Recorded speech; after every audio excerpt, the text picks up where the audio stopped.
பதிவில் உக்ரைன் போரால் சவாலுக்கு உள்ளாகும் ரஷ்யாவின் உலக ஆதிக்கம் என்பதை பற்றி பார்ப்போமாக. உக்ரைனை கைப்பற்ற 2022 ஆண்டு பிப்ரவரி மாதம் 24 ரஷ்ய அதிபர் புட்டின் தொடுத்த போர் 4 ஆண்டுகளை முடித்து 5ஆம் ஆண்டில் காலடி எடுத்து வைக்கின்றது.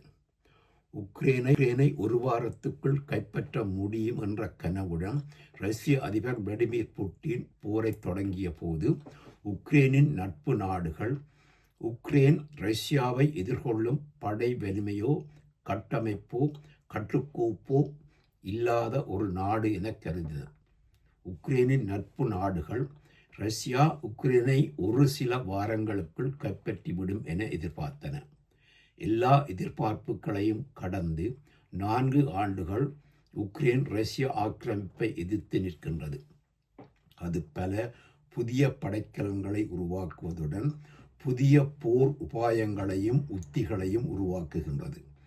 வலிமையடையும் உக்ரைன், அதாவது படைத்துறையில் வலிமை அடையும் உக்ரைன் ரஷ்யாவின் உலக ஆதிக்கத்தை பாதிக்கும். சோவியத் ஒன்றியம் 1991 ஆண்டு உடைந்த சிதறியது 20ஆம் நூற்றாண்டில் நடந்த மிக மோசமான புவிசார் அரசியல் விபத்து என ரஷ்ய அதிபர் விளாடிமிர் புட்டின் கருதுகின்றார். ரஷ்யாவின் முதல் கவச பிரதேசமாக சோவியத் ஒன்றிய நாடுகளும் 2வது கவச பிரதேசமாக வார்சோ ஒப்பந்த நாடுகளும் இருந்தன. ரஷ்யாவின் பிரமிக்கத்தக்க நிலப்பரப்பு, அதன் அபரிமிதமான இயற்கை வளங்கள், அதன் மேன்மையான தொழில்நுட்ப வளர்ச்சி போன்றவை அதன் மேற்கு பகுதியில் இருக்கும் நாடுகளை மிகவும் கலக்கமடைய வைத்துள்ளது. உக்ரைன் போர் தற்போது ரஷ்யாவின் தாக்கும் திறனிலும் உக்ரைனின் தாங்கும் திறனிலும் உக்ரைனின் தாங்கும் திறனிலும் தங்கியுள்ளது. ரஷ்யா உக்ரைனின் கட்டமைப்புகள் மீது கடுமையான தாக்குதல்களை செய்து உக்ரைனியர்களை சலிப்படைய செய்யலாம் என நம்பி போரை நடத்துகின்றது. உக்ரைன் ஐரோப்பிய நாடுகளின் உதவியில் பெரிதும் தங்கியிருக்கின்றது. அமெரிக்கா உக்ரைனை பாதுகாப்பதிலிருந்து விலகிய போதும் உக்ரைனை பாதுகாக்கும் உறுதியை ஐரோப்பிய நாடுகள் நாளுக்கு நாள் அதிகரித்து கொண்டே இருக்கின்றன. ரஷ்யாவுடன் 1340 கிலோமீட்டர் எல்லையை கொண்ட பின்லாந்து நேட்டோவில் இணைந்துள்ளது.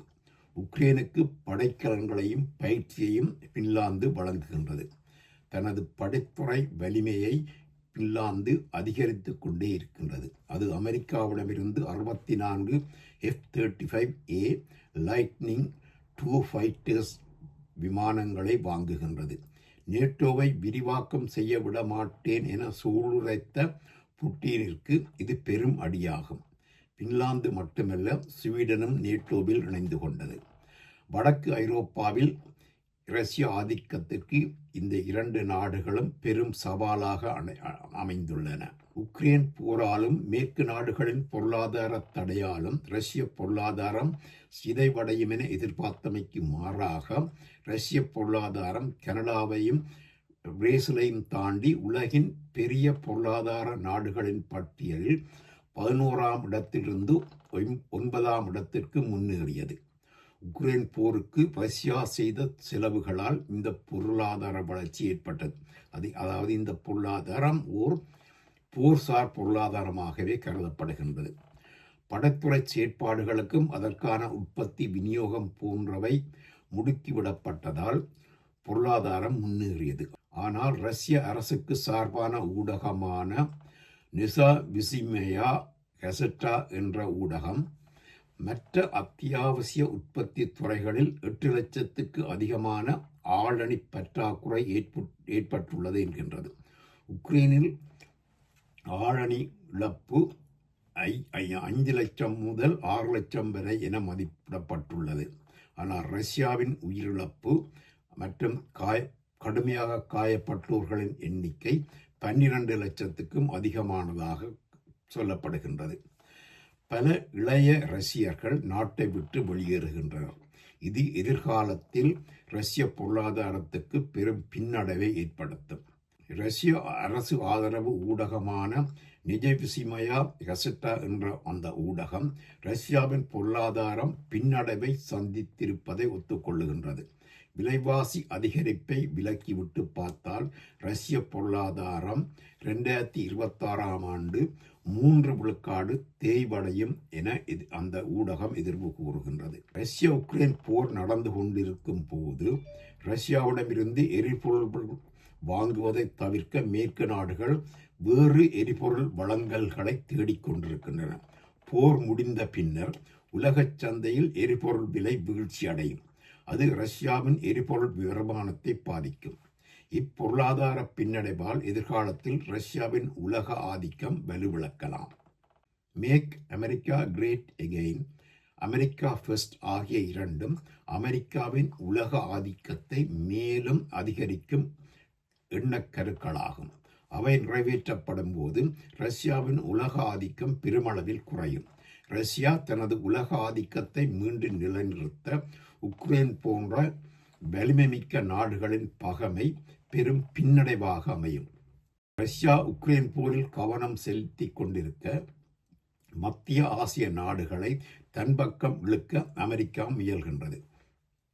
முன்னாள் சோவியத் ஒன்றிய நாடுகளும் மத்திய ஆசியாவில் முக்கிய நாடுகளுமான Kazakhstan, Kyrgyzstan, Tajikistan, Turkmenistan, Uzbekistan ஆகியவற்றை அமெரிக்கா தனது பக்கம் இழுக்க தீவிர முயற்சியில் இறங்கியுள்ளது. கனிம வளமும் எரிபொருள் வளமும் கொண்ட இந்த நாடுகள் ரஷ்யாவின் தெற்கு எல்லை நாடுகளாகும்.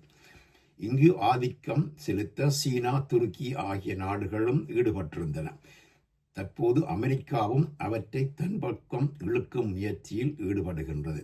ரஷ்யாவின் உலக ஆதிக்கத்திற்கு இந்த ரஷ்யாவின் தென் எல்லையில் உள்ள மத்திய ஆசிய நாடுகள் அமெரிக்கா பக்கம் சார்வது பெரும் பின்னடைவை ஏற்படுத்துவது மட்டுமல்ல, ரஷ்யாவின் பாதுகாப்புக்கும் அச்சுறுத்தலாக அமையும்.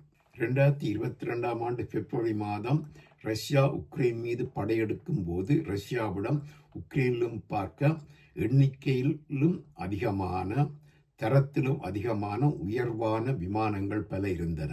அதனால் உலகின் முன்னணி வான்படை எனப்படும் 1511 போர் விமானங்களை கொண்ட ரஷ்யாவிற்கு எதிராக 98 பழைய விமானங்களை கொண்ட உக்ரைனால் தாக்குப்பிடிக்க முடியாது என போரின் ஆரம்பத்தில் எதிர்பார்க்கப்பட்டது. ரஷ்யாவின் முன்னணி விமானங்களான Su-35, Su-57 ஆகியவற்றை ரஷ்யா உக்ரைனின் தாக்குதல்களில் இருந்து பாதுகாப்பதற்காக ரஷ்யாவின் கிழக்கு பிராந்தியத்தில் மறைத்து வைத்திருப்பதாக செய்திகள் தெரிவிக்கின்றன. 5 Su-35 போர் விமானங்களை தாம் சுட்டு வீழ்த்தியதாக உக்ரைன் சொல்லுகின்றது. ஒரு வல்லரசு நாடு போர் செய்யும் போது எதிரியின் பாதுகாப்பு நிலைகளை தனது வான்படை மூலம் முதலில் அழித்த பின்னரே தரைப்படையினர் தாழப்பறக்கும் வான்கலன்களின் உதவியுடன் முன்னேறி செல்வர். ஆனால் ரஷ்யா ஒரு வல்லரசு போல உக்ரைனுடன் போர் புரியாமல் கரந்தடி உத்திகளை பெருமளவில் பாவித்தே போர் செய்கின்றது. ரஷ்யா தனது வான்படையை பெருமளவில் பாவித்து போர் செய்யாவிடில் அதன் வலிமை குறித்து எதிரிகள் குறைத்து எடை போடுவார்கள். அதாவது ரஷ்யாவுடைய வான்படையை ரஷ்யாவுடைய எதிரிகள் குறைத்து எடை போடுவார்கள். அது ரஷ்யாவின் உலக ஆதிக்கத்திற்கு பெரும் பின்னடைவாகும். ரஷ்ய படையினருக்கு கொடுக்கும் ஊதியத்திலும் பார்க்க உயிரிழந்த ரஷ்ய படையினருக்கு கொடுக்கப்படும் இழப்பீடு அதிகமாக உள்ளது. இதனால் ரஷ்யாவின் பாதீட்டில் பெரும் பாதிப்பு ஏற்படுகின்றது. ரஷ்ய பொருளாதாரம் தற்போது ஒரு போர்சார் பொருளாதாரமாகவே செயற்படுகின்றது. ரஷ்யாவில் பணவீக்கம் 20 விழுக்காடாக உயர்ந்துள்ளது. ரஷ்யாவின் பொருளாதாரம் 2022ஆம் ஆண்டு 10 விழுக்காடு தேய்வடைந்தது. ரஷ்ய பங்குச் சந்தை செயலிழந்து போகும் நிலை கூட ஏற்பட்டது. லண்டன் பங்குச் சந்தையில் ரஷ்ய பங்குகளின் பெறுமதி 90 விழுக்காடு வீழ்ச்சியடைந்த செய்திகளும் வெளிவந்திருந்தன. போர் முடிந்த பின்னர் ரஷ்யா பல பொருளாதார சவால்களை எதிர்கொள்ள வேண்டியிருக்கும். ரஷ்ய பொருளாதாரம் நலிவடைவது உலக ஆதிக்கத்தை ரஷ்யா நிலைநிறுத்துவதற்கு பெரும் பின்னடைவாக அமையும்.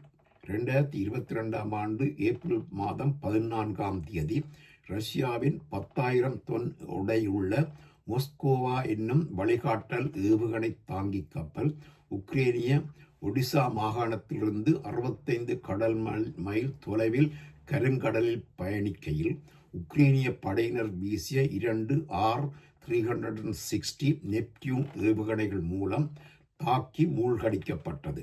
அதன் தளபதி உட்பட அதில் பயணித்த 510 பேரும் கொல்லப்பட்டதாக உக்ரைன் சொல்லுகின்றது.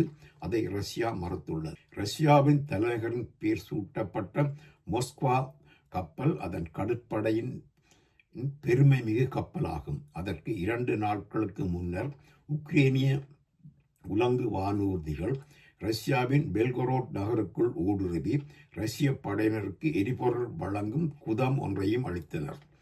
2022 மார்ச் மாதம் 29ஆம் தேதி இன்னுமொரு எரிபொருள் குதம் அளிக்கப்பட்டது. இதற்கு முன்னர் கருங்கடல் மற்றும் அயோவ் கடற்பகுதியில் உள்ள உக்ரைன் எல்லைக்கு அண்மையாக செயற்பட்டு வந்த ரஷ்ய கடற்பலங்கள் யாவும் அங்கிருந்து விலகி தூரத்தில் செயற்படுவதாக போரை அவதானிப்பவர்கள் சொல்லுகின்றார்கள். ரஷ்ய கடற்படையின் இதய நிலம் கருங்கடலில் உள்ள கிரிமியா என்னும் குடாநாடாகும். கிரிமியா மீதும் கருங்கடல் மீதும் ரஷ்ய கடல்கள் மேல் உக்ரைன் தாக்குதல் பல செய்துள்ளது. தனக்கு என ஒரு கடற்படை இல்லாத உக்ரைனை கருங்கடலில் ரஷ்யா சமாளிக்க முடியாமல் இருக்கின்றது. உலகின் எப்பாகத்திலும் சென்று தாக்குதல் செய்யக்கூடிய கடற்படை உள்ள ஒரு நாட்டால் மட்டுமே உலக ஆதிக்கம் செலுத்த முடியும். ரஷ்யா 1850களில் ஆங்கிலோ பிரெஞ்சு கூட்டணிக்கு எதிராக செய்த போரிலும் 1905இல் ஜப்பானுக்கு எதிரான போரிலும் 1920இல் போலாந்திற்கு எதிரான போரிலும் பல பின்னடைவுகளை சந்தித்துள்ளது. அது மட்டுமல்ல, நாஜி படையினருடனான போரிலும் ஆரம்ப கட்டத்தில் ரஷ்யா பெரும் பின்னடைவை சந்தித்தது.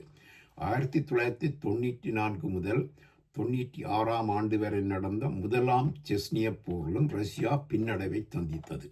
இத்தனை பின்னடைவுகளுக்கு பின்னரும் ரஷ்யா ஒரு வல்லரசாக இருக்கின்றது. உக்ரைன் போரின் பின்னரும் ஒரு வலிமைமிக்க வல்லரசாக ரஷ்யா தொடரும். ஆனால் ரஷ்யாவால் உலக ஆதிக்கம் செலுத்த முடியுமா என்பது ஒரு கேள்விக்குள்ளானதாகவே இருக்கின்றது. நன்றி, வணக்கம்.